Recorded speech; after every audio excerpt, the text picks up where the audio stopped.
Hi, I'm Deanie and welcome to Week 8. This week we're looking at theme and genre. First of all, starting off with theme. A theme's a unifying idea that's developed throughout a story.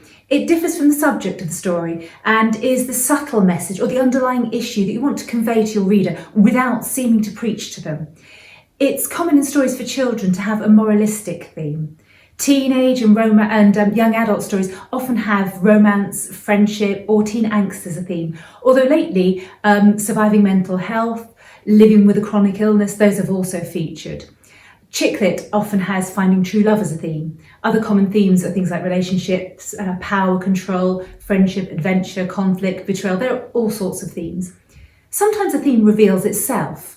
You don't necessarily have to write with a theme in mind when you start your first draft. Rereading your story for the first time may reveal its point or theme, if you didn't write one with one in mind. It could be something unexpected, a subconscious idea that you hadn't managed to clarify but somehow came through in your narrative. It does happen. Your job is to strengthen the theme by using subtle hints in your characterisation and dialogue so that the narrative hangs together. On the other hand, if the theme's too obvious, it may need to be toned down so that it fades into the background.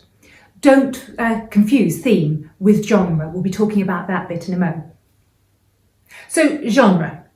Genre is the commercial category that your story fits into, and it often defines the style, the length, and to the degree the language or writing style used. A reader will often have a preference for a particular genre of book and will have certain expectations of it. If an author steps too far away from the expected norms of that genre, for example, if a paranormal romance fails to have any spookiness to it, or a chick lit novel, for example, doesn't supply a happy ending, which is the expected, then lots of its readers will be disappointed.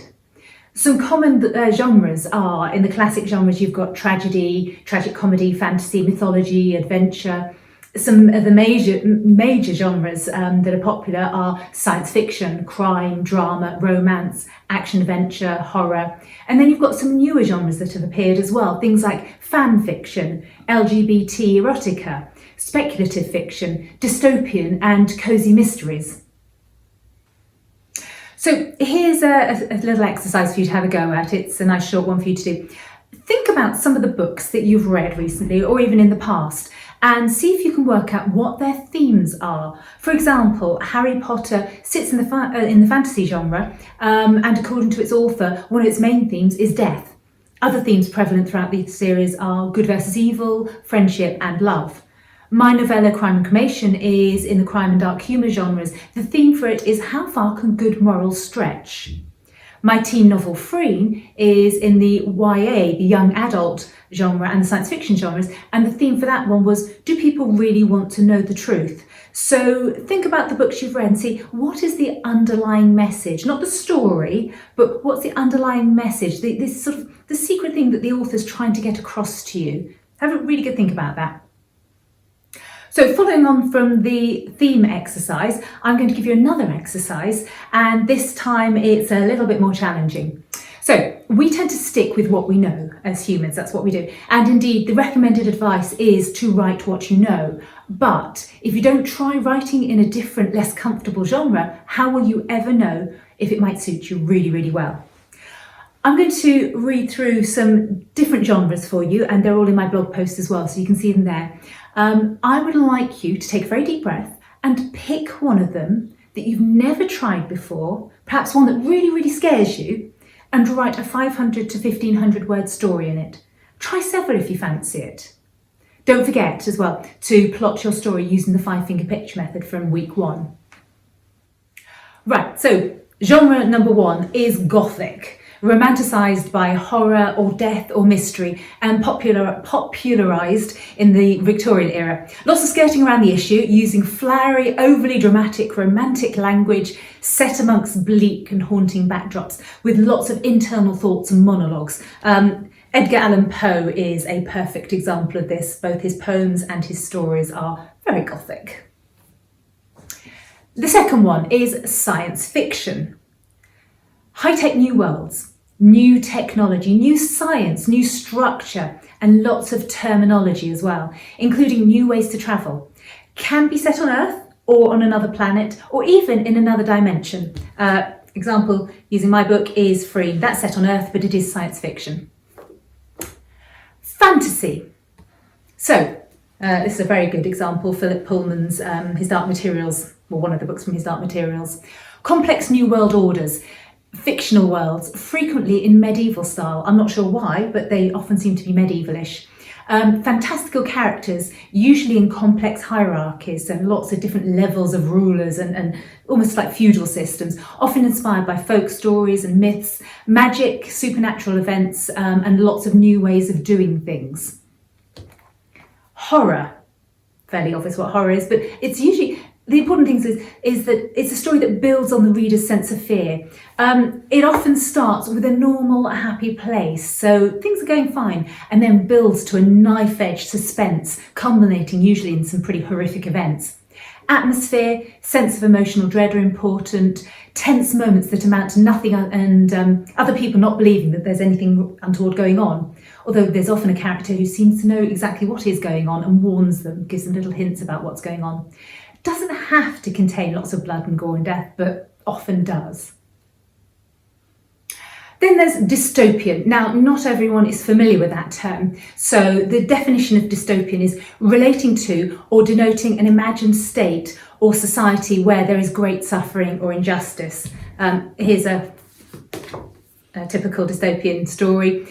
You have complex story arcs, fear, impending doom, disbelief, conspiracies. Either the world's going into dystopia or it's already in there. It's usually bleak. Everything changes. Survival is key, usually fighting against an oppressive society, an authority, for example. It might be something like a pandemic where people are suddenly stuck at home and schools are all shut. Maybe the government's doing strange things and ordering people to act in different ways. That's a typical sort of pandemic, something that you just wouldn't expect to happen. Oh, oops. Then there's paranormal or ghost stories, one of my particularly favourite genres. Often starts with everyday life.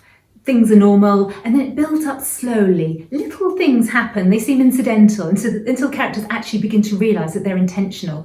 Then it builds on it to create fear and tension, usually before slowly revealing the ghost or paranormal cause. It often takes a while to actually get there. It's a slow burner, a ghost story usually. Usually set in spooky abandoned buildings, historical houses or ancient sites, the sort of places I like to hang out at night. Paranormal romance is also a subgenre of ghost stories, which has become really, really popular. Here's a typical sort of ghost story. And then you've got thrillers. Now, thrillers, they begin with action and they escalate to become something that must be escaped from, a roller coaster of action. Fear, tension, culminating in often a violent resolution. The purpose of a thriller is to induce the strongest emotional responses possible. Here's a really good example by a friend of mine. It's a really great book. Then we've got mysteries. The scene is set and the mystery is introduced, ensued by clues, or the hunt for clues, with everything coming together and the old red herring, which is a misleading fact to draw your attention away from the central point, thrown in for misdirection. A final build-up and then the big reveal. Of course, can't talk about mystery without showing Arthur Conan Doyle's Sherlock Holmes. Then we've got historical fiction, and this one, another one by a friend of mine, is they tend to be quite long stories, often with detailed descriptions. Dialogue is spattered with older language. You don't want to use older language all the way through because that's just too much. Full, rich storytelling, time anchors to make sure the reader knows exactly what that time period was like. Characters can be historical or fictional. It requires quite a lot of research, so if you're going to tackle historical fiction, check out some facts to make sure that you get the details right. Then you can mix things up a little bit. I've been through a few genres. There are some genres that cross over in very unexpected ways, and this particular book, Pride and Prejudice and Zombies, is a very good example. If you want to try mixing a couple of genres together, by all means feel free. So that's the end of week 8, and I really hope you have a go at the different genre exercise. I know when I do my live classes, and I usually hand out little pieces of paper rolled up so people can't see what genre they're getting. And sometimes I get faces that go, I can't write that. You can. Just have a go, because you just don't know what you're capable of. So try a different genre and put it in the comments on the blog post. I'd love to see what you have a go. You might find something that you absolutely didn't know you love. So I look forward to seeing you in week 9.